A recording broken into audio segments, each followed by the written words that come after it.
સુરતના વરાછા વિસ્તારમાં મનપાના દબાણ ખાતા દ્વારા કરાયેલી કાર્યવાહી બાદ લારી અને પાથરણાવાળાઓમાં ભારે રોષ જોવા મળ્યો છે। મોટી સંખ્યામાં ફેરિયાઓએ ભારતીય પથ વિક્રેતા મહાસંઘના નેજા હેઠળ વિરોધ પ્રદર્શન કર્યું હતું। ફેરિયાઓનો આક્ષેપ છે કે સુરત મહાનગરપાલિકા દ્વારા સ્ટ્રીટ વેન્ડર એક્ટ 2024નું પાલન કરવામાં આવતું નથી। તેમના જણાવ્યા મુજબ ઘણા ફેરિયાઓ પાસે સ્ટ્રીટ વેન્ડરનું લાયસન્સ હોવા છતાં પણ તેમની લારીઓ ગેરકાયદેસર રીતે ઉઠાવી લેવામાં આવે છે અને તેમને પરેશાન કરવામાં આવે છે। ફેરિયાઓએ જણાવ્યું કે છેલ્લા 11 વર્ષથી આ કાયદાનું યોગ્ય રીતે પાલન કરવામાં આવતું નથી અને મનપા દ્વારા યોગ્ય ન્યાય મળવો જોઈએ તેવી માંગ ઉઠાવવામાં આવી છે।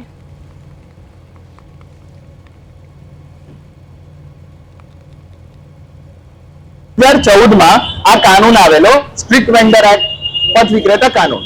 આ કાનૂનમાં આ પથારાવાળા લારી ગલ્લાવાળાની વ્યવસ્થા કેવી રીતે કરવી એ આમાં લખેલું છે અને એ પ્રમાણે 11 વર્ષથી કામગીરી કરવાની હતી જે એસએમસી આજ સુધી કશું કર્યું નથી।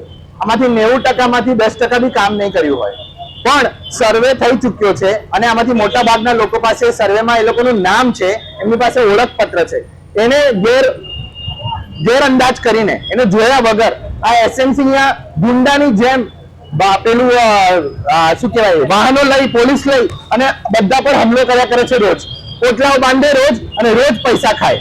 આ બધી દબનગીરીથી અમે બચવા માટે અમારો કાનૂનના અમલ માંગ